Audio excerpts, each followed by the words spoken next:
Yeah, hello Titan Batch, welcome back. So basically, I had some uh, reservations engagements today, and that was the reason I realized I'll not be able to take this class live. So I'm recording today itself, right? But this is an afternoon, and I cannot prepone the class, so I have to record this. Right, my request is ki please watch this whole class very carefully, do not miss it. Right, and in the next session on Monday, right, we'll have doubt discussion on this class as well. Right, so whatever doubts and all you have, please take notes, please write whatever I'm writing, and on Monday we'll have doubt discussion. We'll continue whatever is left from Cholas, we'll continue on Monday. Right, okay, so let's start. So so just checking. Yeah, technically seems good. Okay, so let's go. So now, so we were talking about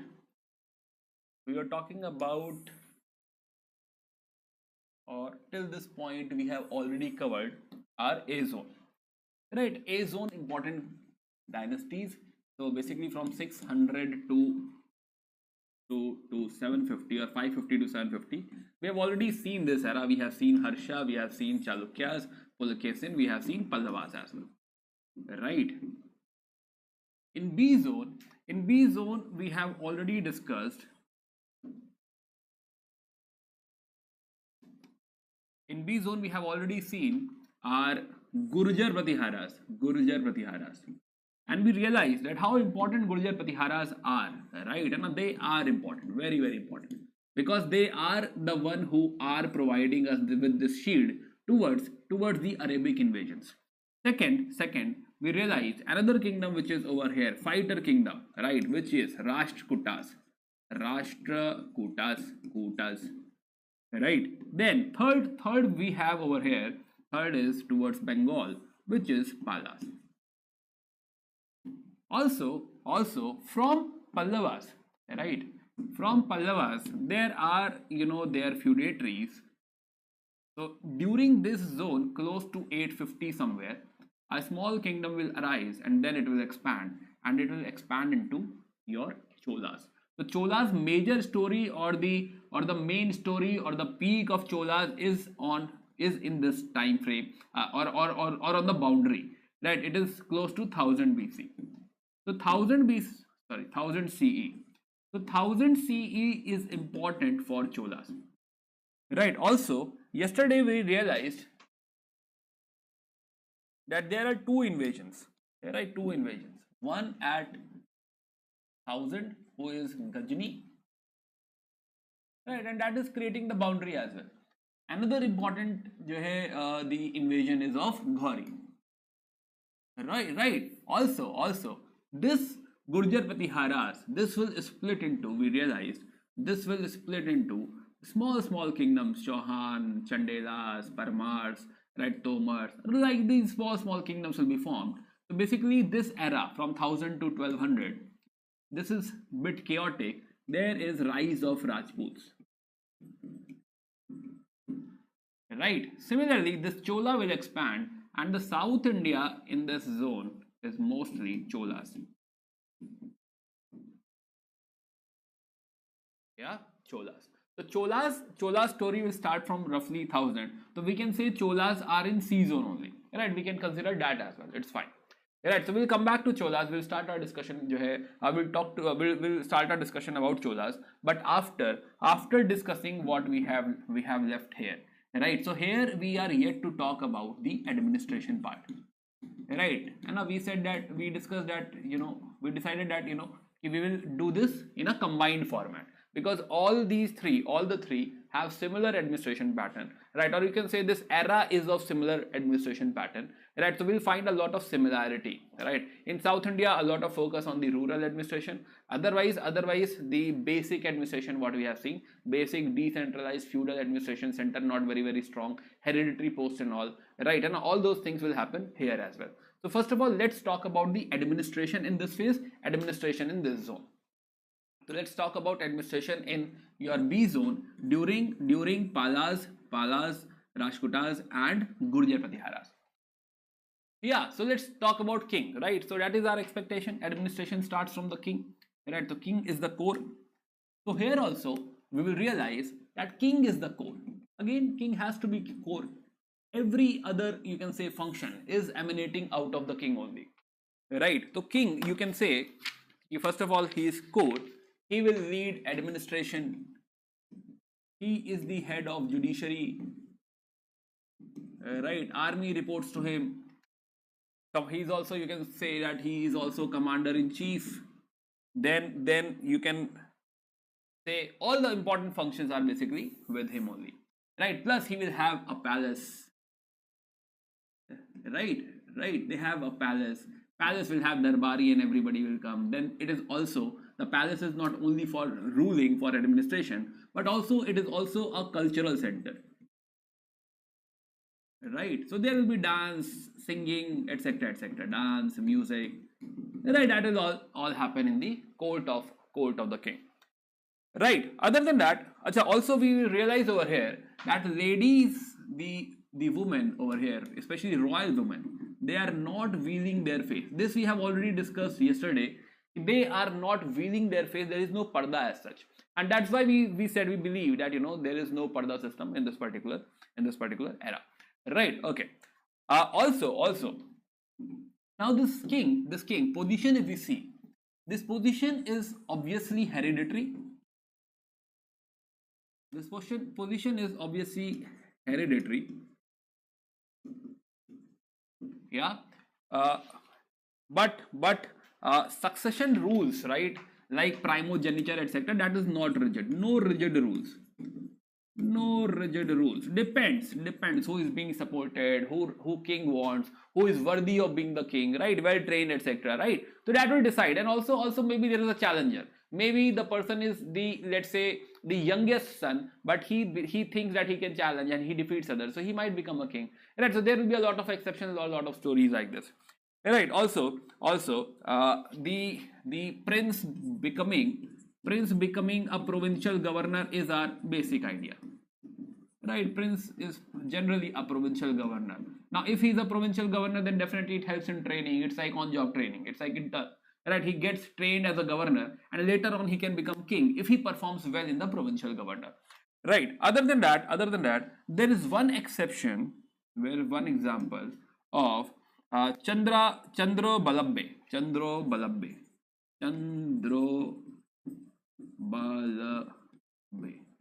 Balabbe is daughter of Amog Varsha, and she is the governor of Raichur Dwab. So she is ruling Raichur Dwab.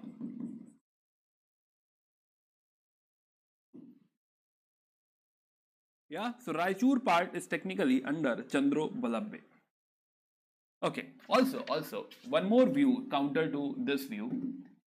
There is a writer Medha Tithi, right? So counter to this view, there is a writer called Medha Tithi,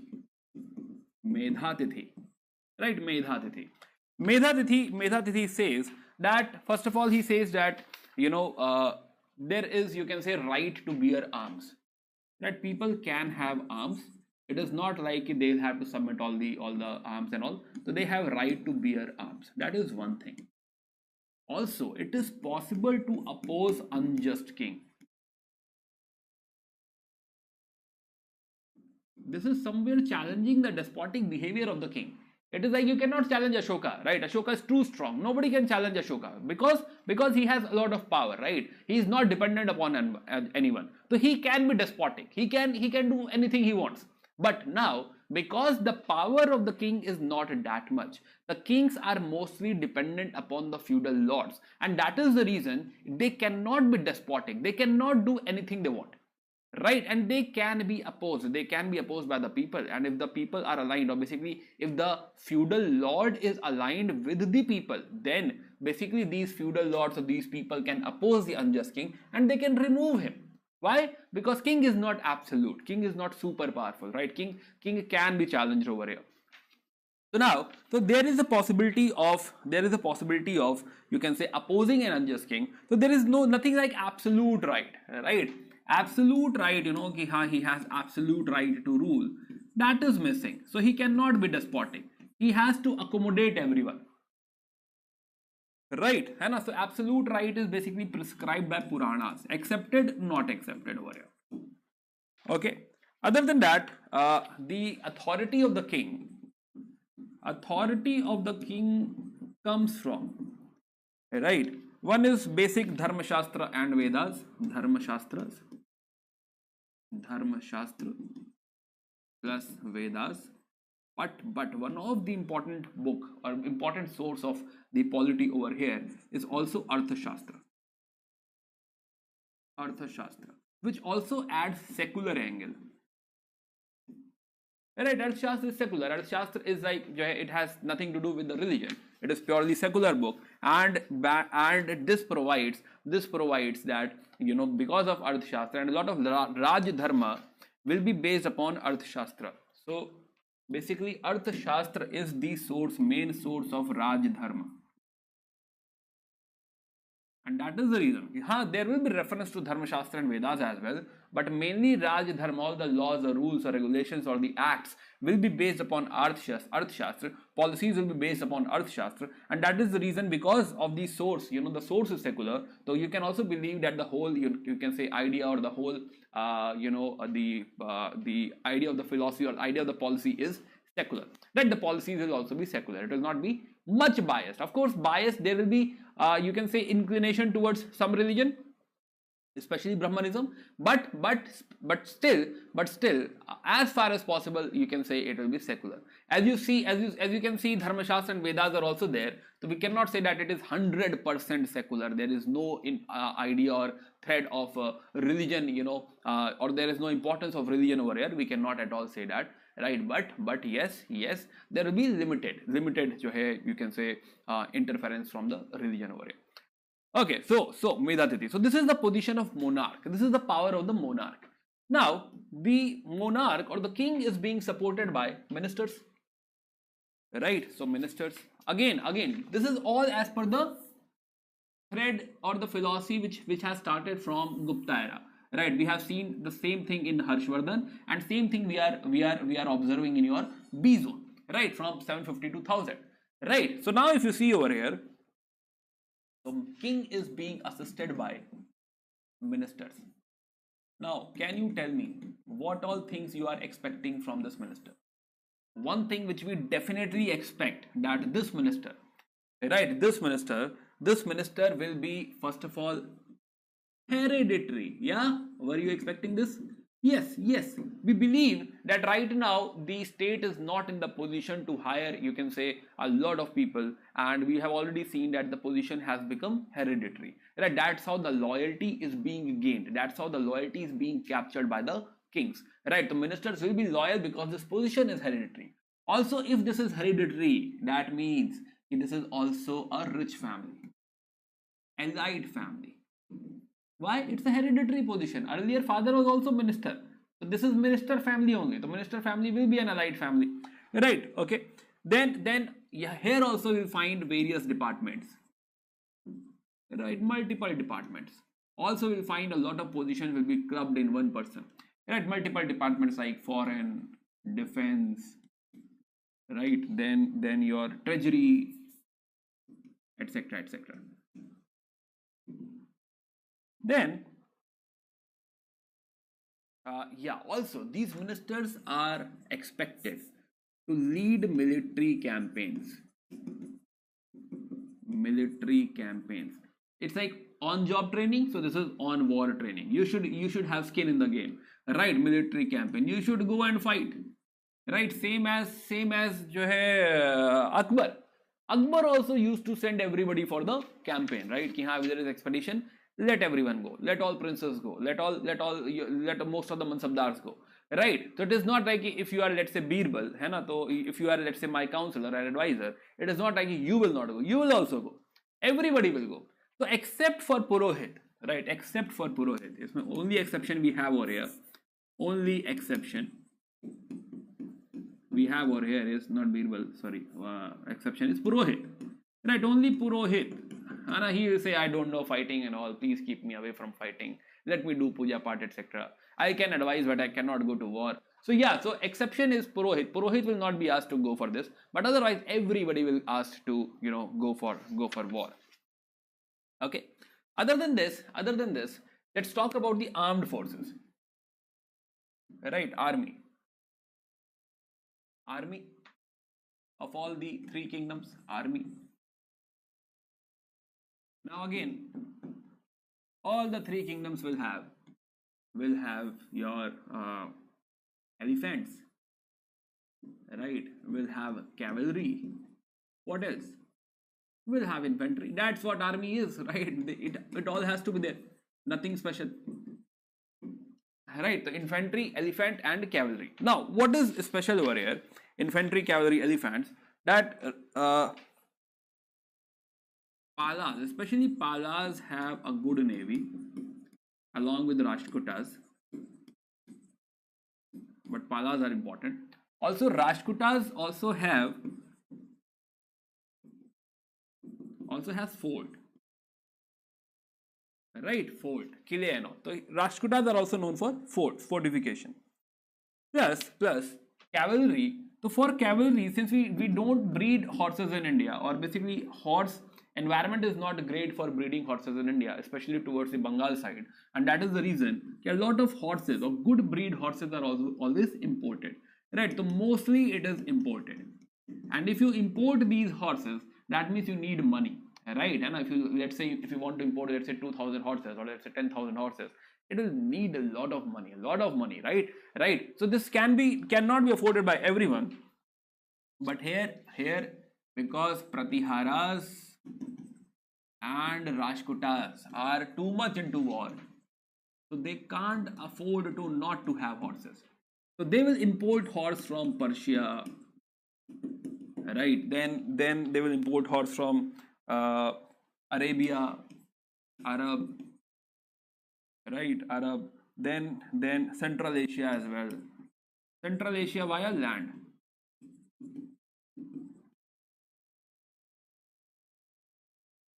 Right, Persian and nearby areas. Okay, so also infantry is also, they have some standing infantry, or there will be some standing army, and this goes for everyone. So there will be some standing army basics. Then along with that, they will be supported by feudal lords. Right, they will have to, those small lords have to support the army. A lot of soldiers will be provided by the feudal lords. Then additionally, there are infantry soldiers are of two types. There are some regular soldiers, but then there are some who are hired only for when there is a war or there is some emergency, quick hiring, flash hiring. Okay, we need, let's say, 100 people, please come. Right, something like that. So something like that will be happening. There is some irregular hiring. Otherwise, the hiring capacity of the state is limited. This also tells us that they can only hire limited people, right? And then everything else is need based. If we need people, we'll hire. Otherwise, we'll not hire. Right. So yeah. So this is about the army. All right. I hope you are taking notes. Okay. Then let's add one more element to it. Right, please note it down. And let's have one more element to it, which is, okay, let's talk about religion before we go for administration, provincial. Right, add one more point, religion. So in all the three kingdoms,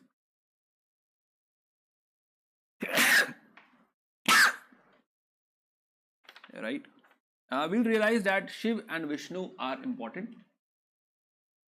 Shaivism and Vaishnavism. Then we saw Buddhism in Pala. Otherwise, Buddhism has lost patronage. And Jainism in Rashtrakutas.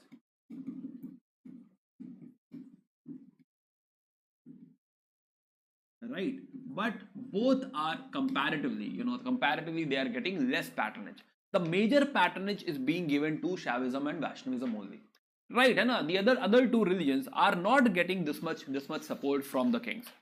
Right, now again, then we'll realize that now, so they will be getting patronage. First of all, the patronage and slash donations, right? Also we discussed that right now it will not be very frequent, but now the donations or land grants are being given mainly to Brahmins right now, but later on gradually temples will become more important. Temples will be gradually, take the space, and temples will get more donation, more grant than the Brahmins, right? Then otherwise there is no persecution as well. Nobody is against anyone जो है over here, right? No persecution as such. And also we have Muslims coming in. So Islam also came in the reign of Rashtrakutas. A lot of Arab merchants are coming in. So Rashtrakutas have some Muslim residents as well. Yeah. uh, in polity, right? Polity hardly has any interference from religion. We have already discussed that it is mainly based upon Arthashastra. So polity will hardly have much you can say interference ki haan, this we want or that we want something. Hardly they will have any interference from the religion side. Now so we have seen, let's get back. So we realize the power of the king. King has multi-dimensional power, which is same we have seen everywhere. But over here, overall, if we compare with the previous reigns, where there was a lot of money, economy was in better position, gradually the power of the king is decreasing. Right? On paper, yes, he is leading everything, he has everything, but there is a lot of dependency on the people, lot of dependency on the feudal lords. Right? Position is hereditary, but there is no fixed rule. Which way a king has to be selected. Right. Second, ministers, we realize again a hereditary position. They are occupying a lot of space. Right. Various departments, but how exact operation will happen? Again, we don't have a lot of idea. Reason, a lot of departments will be clubbed into, a single minister. Plus, all ministers will have to, lead the military campaign. That is the precedence. It's not like 100%. Everybody has to do one penalty lagega. No, not something like that. But this is the precedence that everybody will lead the military campaign except for Purohits. Right, army we're talking about basic infantry, elephant, cavalry. Infantry we realized again standing army plus feudal. All have standing army plus feudal, right? And there is regular and irregular quota as well. Right. Similarly, cavalry we discussed. Cavalry important for Pratiharas and Rashtrakutas. They imported cavalries, the horses, because we don't find great horses, amazing horses, the best horses in India. Right. Palas are also known for navy, and elephants are very much important for Palas. Right, elephants, palas, for palas, this is USP. Okay, then we're talking about religion, basic, all three are there, right? Shiva, Vishnu, Buddhism, Jainism, but now Brahmanism is getting much more patronage than Buddhism and Jainism, right? And gradually we are realizing, first of all, grants are being given to Brahman, that's one thing. And gradually, temples will take over. By the end of this reign, gradually the temple land grants given to temple will increase. No interference as such, and also Muslims will start to appear in the Rashtrakutas reign. Now, last thing which we need to discuss is provincial administration. So provincial administration. Suppose let us assume that this is the kingdom, right? Now in this kingdom, there are parts who are being ruled by some feudal lord.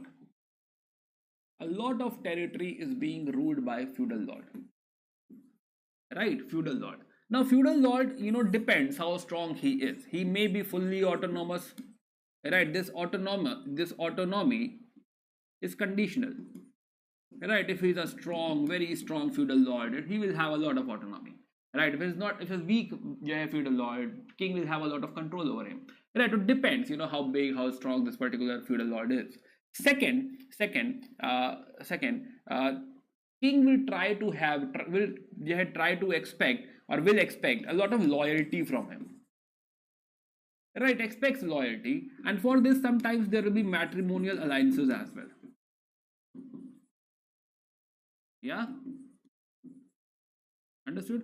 यहाँ इस दोस्ती को रिश्ते में बदल देते हैं, तो they will do that. So loyalty, matrimonial alliance, right? Plus feudal lords are expected to pay tribute, expected to give money, right? They are expected to send army, They are expected to send men. They are expected to send resources. Whatever is required. Understood? Yeah. So this is the basically reign of feudal lords. Okay. Okay. And we also understand, yeah, feudal lords. You can also call them vassal. They are the vassal. They are the vassal. King is the lord, right? King is lord. King is lord. So this is lord. This is vassal coming from European side, right? These terms lord and vassal. Lord basically comes from the European side. There also we have similar system. So there we call lord. So here also we call it lord vassal relationship. The lord vassal relationship is like this, right? Where a vassal or basically the feudal lord, a chief, has to behave in a certain fashion. Right, depends how powerful he is. If he is very powerful, he can negotiate for a lot of things. If he is not very powerful, then he will have to behave as per the case. That's very obvious. Right. Now we also understand that these feudal lords are sometimes, they have a lot of aspirations, a lot of ambitions. They are the one who sometimes, challenge the king, fight the king. So that also happens. Sometimes they become king, right? They defeat the king and become king. We have seen multiple times. We say that they were the feudatories, right? Starting from Gautamiputra Satkarani fight with this thing. Western Kshatrap were earlier feudatories of Kanishka, right? So we realize that feudal lords, if there is nobody over them to control them or direct them, they will become king themselves, right? So that aspiration has always been there. It is still there. Okay, now there will be a lot of part which will be directly controlled. That means king is the responsible person over here. King has direct control over this. Direct control. Now if this is directly controlled, it has to be divided. This whole yellow zone, or basically the whole area, will have to be divided into lot of provinces. Let's use a separate sheet here.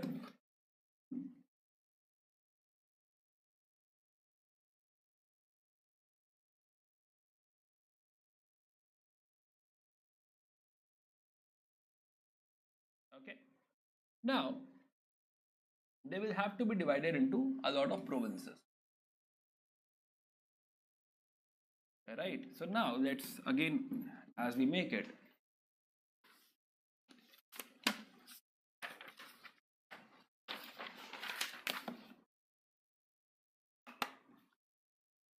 okay. So provinces. So provinces can be called as, normally they are called as Vukti, but they are also called as Rashtra under Rashtrakutas. Right, Vukti, Rashtra. If it is Vukti, then head is called as Uparika. If it is Rashtra, then head is called as Rashtrapati. Right, Rashtrapati. And any governor, so technically they are governors. Any governor has two functions. One is maintaining law and order in the area.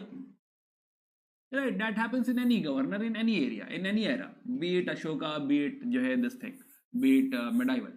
Right, so first of all, they will have to ensure law and order. Second, they need to ensure collection of revenue. Right, that's the basic thing they need to do. Right, now in revenue they also need to ensure this revenue is coming from agriculture, and this revenue is coming from taxes, toll, etc., so trade, etc., other activities. Right, so this governor is also important, or basically responsible for the agricultural expansion.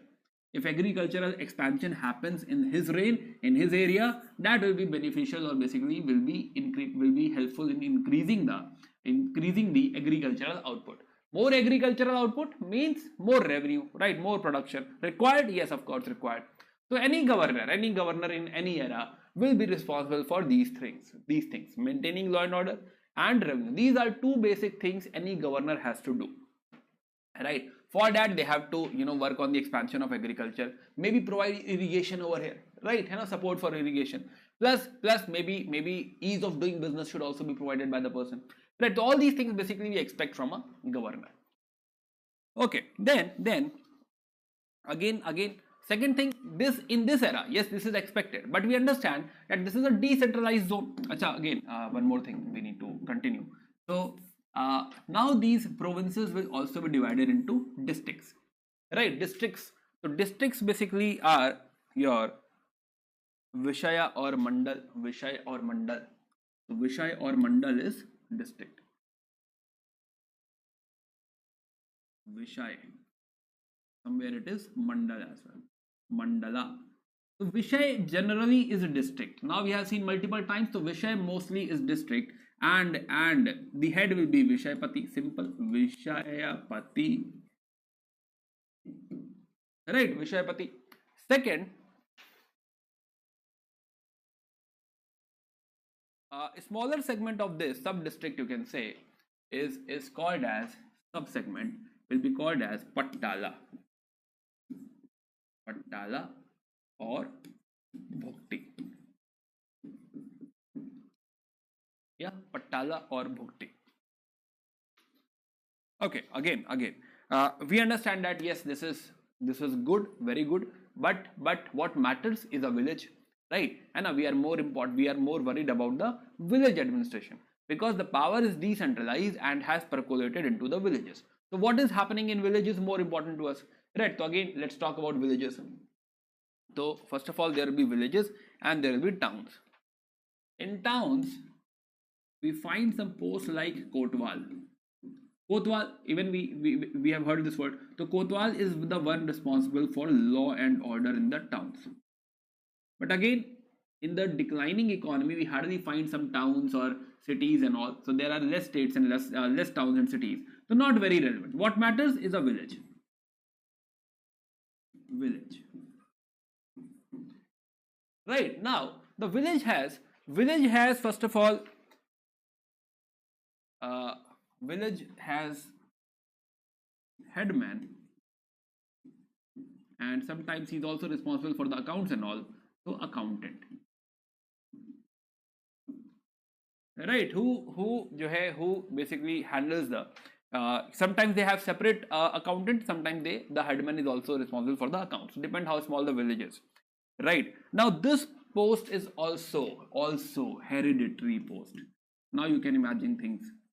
This is also hereditary post. We understand as soon as the thing becomes hereditary, the efficiency goes out of the window, right? And if it is hereditary, then we realize that the efficiency will not be there. Somebody in some generation, was super powerful or was very good person, very efficient, but it does not mean that the son will also be the same person, right? And so we cannot expect a lot of things over here. But anyway, that is how the things are happening, right? And here they are also paid by land, right? Land payment. That means some land is allocated to them, and whatever money comes out from the land, right, that is basically the salary of the village headman. So some land is allocated to this person, right? Now then in the administration of the village, he is also helped by the elders, right? Supported by the elders.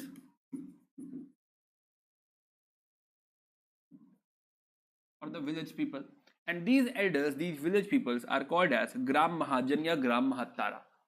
Gram Mahajan, same as Pallavas, Gram Mahajan / Gram Mahattara. Mahattara. Yeah. Plus here also we'll find that a lot of village committees will be there. A lot of village committees. Again, same as we discussed in your Pallavas, right? Village committees. Now this is the way, this is actually, now you can understand, this is the basic way to manage a village, right? There will be some grouping, top assembly type, there are some heads, and then there are some executive bodies. 5, let's say, two persons are responsible for the tank, 2 persons are responsible for the, let's say, security, 2 persons are responsible for, let's say taking care of the grazing land, right? So like that they will have to distribute the work. Right, you can call it committee. See, there will be a committee for this, there will be a committee for this, there will be a committee for this. So somebody looking at dispute resolution, right? Somebody looking at irrigation, maybe tank irrigation. Right, and we were also discussing same in Pallavas, where we were talking about tank irrigation and all. So tank, somebody looking taking care of temples, roads. Right, so this is basic. Making committees is basic now, and we realize that the same structure applies to the town as well. They are also being whatever town we have. Now, town is like some bigger village, right? Better village, right? So now same structure, same governance structure we will be having in the town as well. Also, there will be a lot of dominance of Samantas in the villages.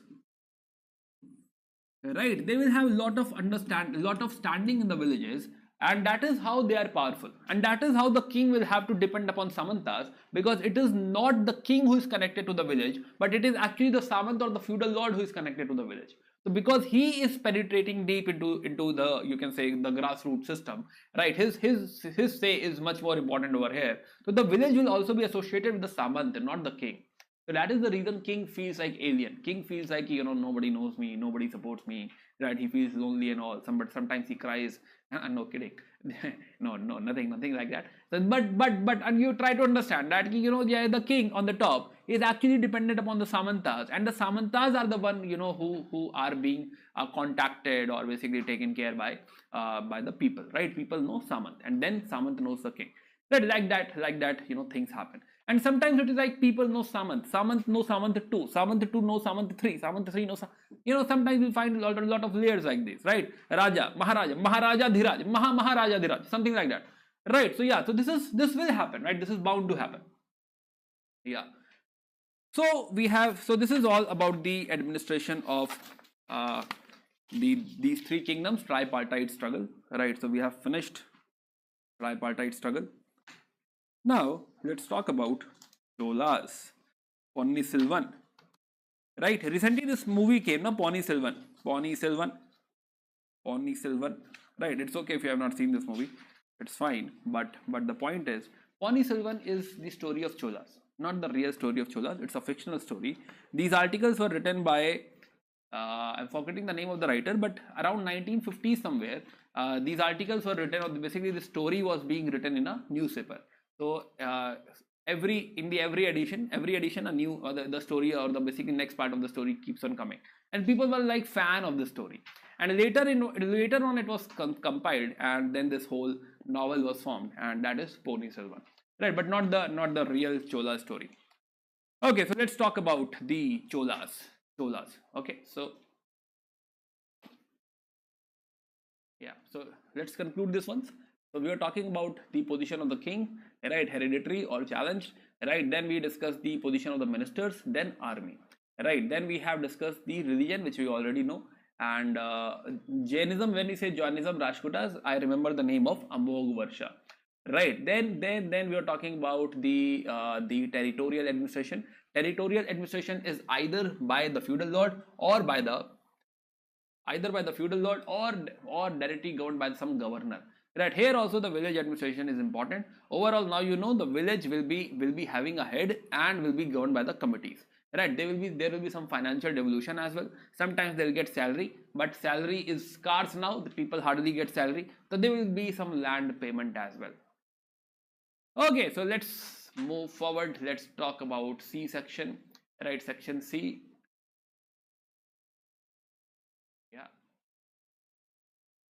Yeah, so now we are moving into section C.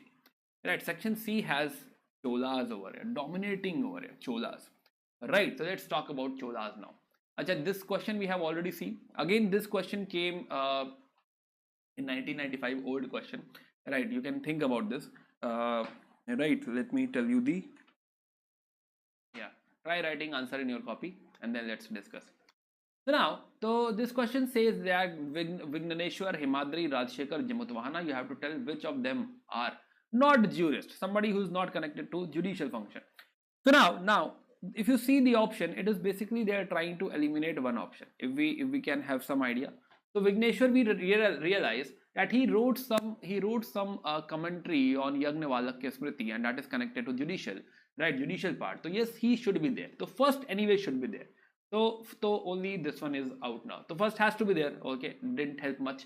Other than that, if you see, okay, Rajshekhar, we were talking about some, Gurjar Patihara king, and he was his court poet, not related to judiciary, right? So like that you can replace or basically eliminate the third one, right? So third is eliminated, right? And first and fourth, or first, second and fourth, so now it is about whether you know Himadri or not, and that is the way you can say that this question becomes tougher now, right? Ki, haan, you have to now the four is already there, right? Jimut Wahana is already there, so now it's all about four. Himadri, whether Himadri is a judicial person or not, so he's also a jurist, we'll see later, but jo hai, he's also a jurist, and the C section is basically C answer is correct.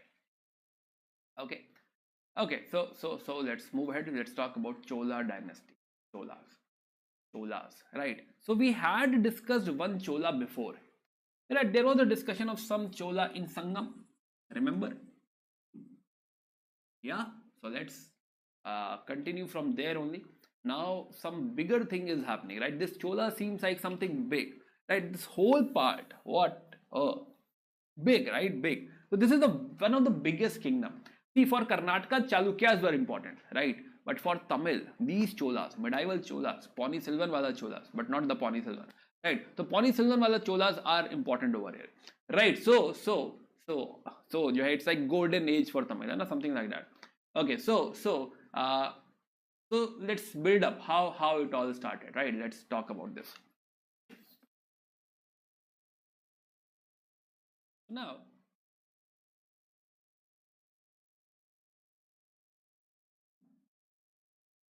so one Chola we were discussing that there were Cholas over here, Kaveri Patnam, I know something like that, Puhar. Then we also discussed the Shripadikaran story started from Cholas only. So there were some Cholas, Sangam era, yeah, from 300 BC to 300 CE, yeah, right, Sangam Cholas. Two names I tell you, Elara, Karikalan.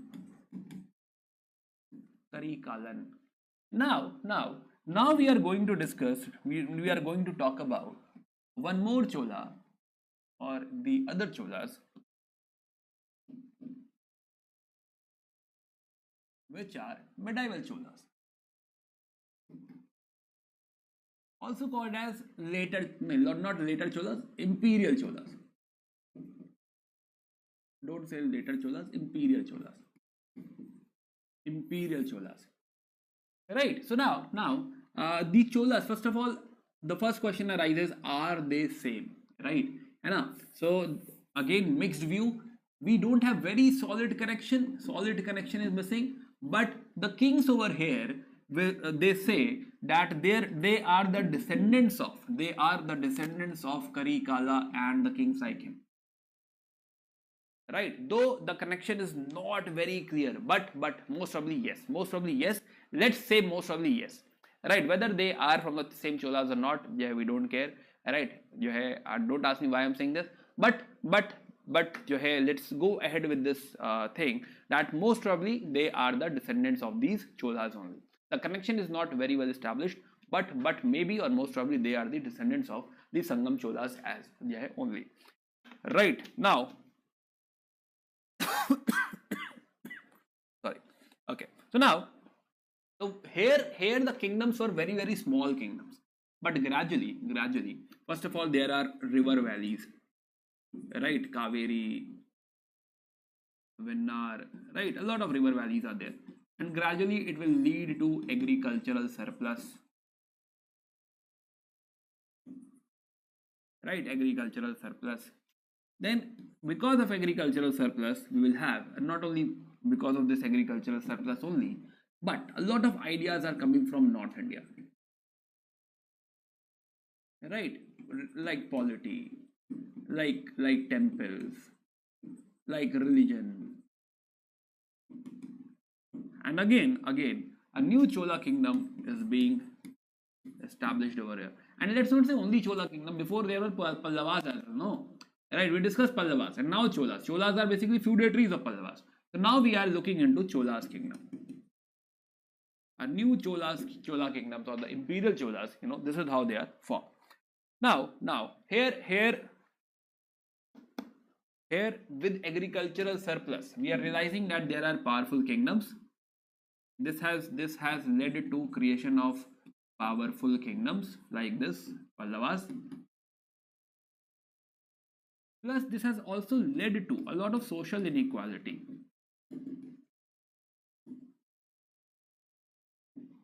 Right, also led to a lot of social inequality in Tamil region. Right, plus, locally we also understand before we reach Chola, right, we understand that this is also the era of Bhakti movement, Bhakti, and just now, right, before Cholas there were Pallavas. We know this. Earlier there were Pallavas. Pallavas had these Bhakti saints, Alvar and Nainars. We know this, right? Alvar and Nainars. Yeah. So this motion, or basically the reform movement, is already there. And in fact, this is the reign of Cholas where the compilation will happen. Compilation of songs will happen in this era now. Till now they were only being composed, being sung. But now it will be proper compiled, right? Nalagira, Prabandham, Tirumurai. All these compilations will happen in this zone. We'll talk about that. But now in this zone where gradually the power is being concentrated, right? We saw Pallavas first, and now we are observing that a bigger kingdom, better than Pallavas, right? Very, very big kingdom is coming, which is Chola kingdom. Right, है ना, where which is being affected by the ideas from the north, the political ideas from the north, right, है ना, plus जो है agricultural surplus, the fertility and all is also there, plus the movement of the Bhakti movement compilation, all these things will also happen. So this is the zone where these Cholas are emerging.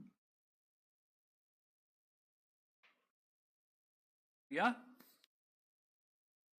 After Cholas, there will be a third phase of a dynasty, again Pandyas. They will re-emerge in 14th century. Right, again this will be your homework, again Pandyas. But I'll come to that later. I've just added it over here, but we'll come to this part later. Don't worry, right? Let it be there. Ki some Pandya is written over there. Which Pandya, I don't know, or we don't know. We'll talk about them later. So right now we are observing that close to जो है your 850 CE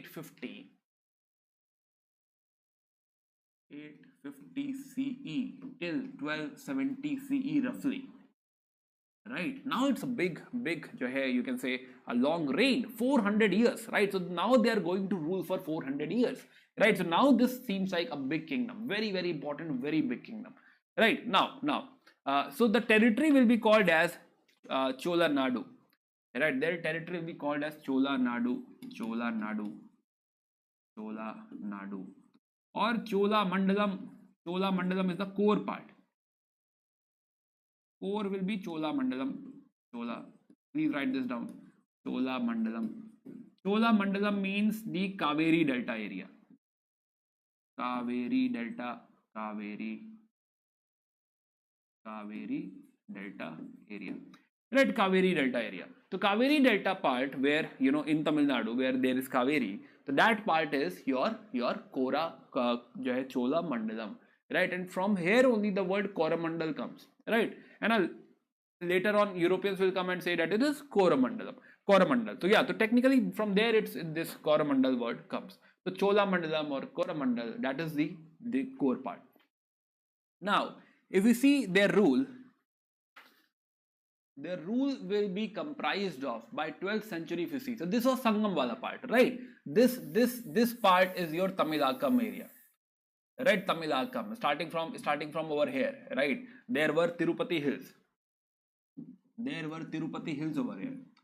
So southward from the Tirupati hills or the land of Sangam is your Tamilakam. Right, but right now we are not talking about Tamilakam. We are talking about Chola kingdom, and gradually this will expand, and you'll find that Chola kingdom, again this seems to be bit shrink, but still the core part, if you see, the main part of the Chola kingdom, if you see, right, the Chola kingdom will have areas from the Gangas, areas from Karnataka, so Gangapadi, right, है ना? This is Chola Mandalam core area. Now core area has Tanjore, capital Tanjore. Core area has the important port, right? Nagapattinam. This is core, right? It has Nagapattinam. Yeah, and also you find that they are. So for example, again they have captured defeated Pandyas. So this area is technically your Pandinadu, right? Pandinadu or Pandi Mandalam. So Pandinadu. So this wala area Pandinadu. So they have defeated Pandyas. Pandinadu. Yeah, Pandinadu. This is your Chola Mandalam core part. Right. Then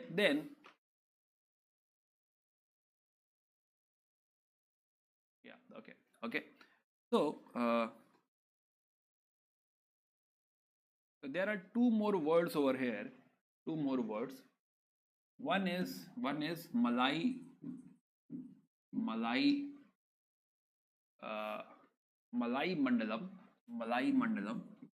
This is the part where they had conquered the Kerala territory. So Kerala territory under them will be called as Malai Mandalam. Pandya territory will be called as Pandinadu. Plus their core part, similarly Ganganadu, right? And the core part is your Chola Mandalam. Then Nagapattinam is the port, important port, and Tanjore is the capital. Here you have Kanchipuram as well, and Madurai. This is important. Madurai, important center for Pandyas. Madurai, and here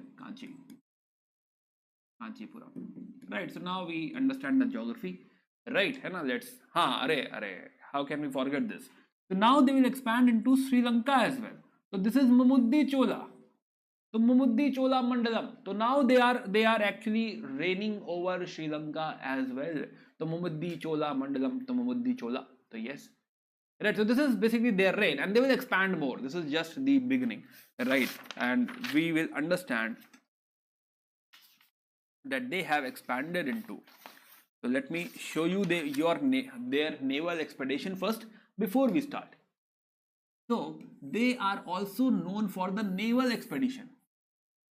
They have very strong navy, and these Cholas, Tanjore is the capital, and these Cholas will have naval expedition. For example, they will attack on Kerala from seaside. Right, first. Second, they will also capture the Sri Lanka. Right, first in half Sri Lanka, then full Sri Lanka. Then they will also capture Maldives.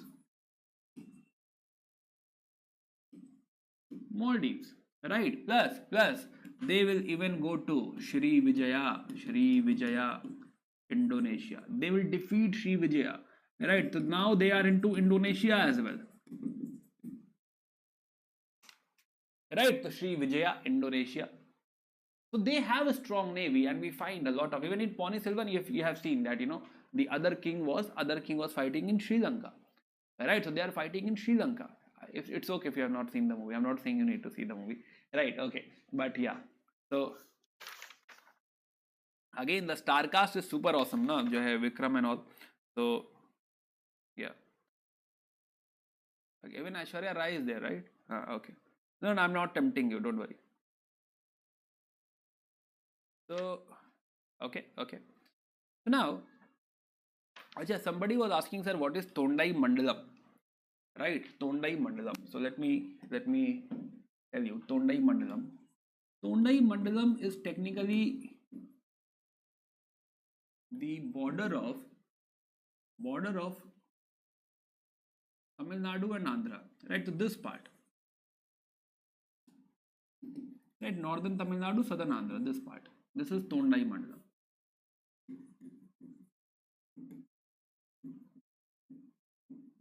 Right, it is between two rivers. One is Pennar. Right, that's what I was saying yesterday. Pennar, and another one is Ponnayar. Okay, let's move ahead. So now, we have established something big is happening, right? And we established that what kind of kingdom they are establishing. Plus we understand that they have navy, right? A very strong navy. Let's go deep and let's finish, or let's talk about their dynasty first. Right. So now the dynasty starts from your Vijay Alia. So Vijay Alia.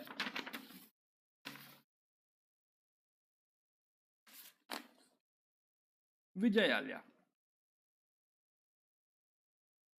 So Vijay Alia. So let me use.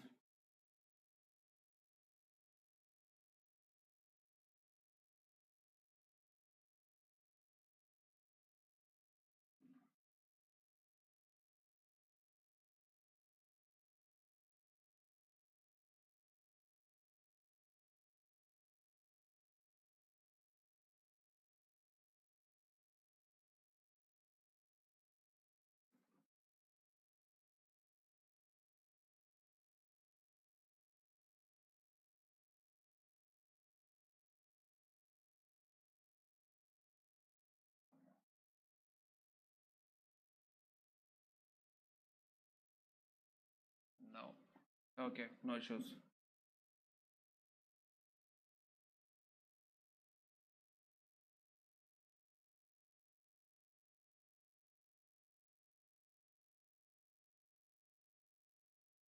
Okay, okay, no problem. Let's continue. So now the story starts from Vijay Alia. So Vijay Alia is technically he's founding this empire at 850. Right, easy to understand. Right, earlier there were Pallavas over here. So he is technically a feudatory of Pallava. Feudatory of Pallava.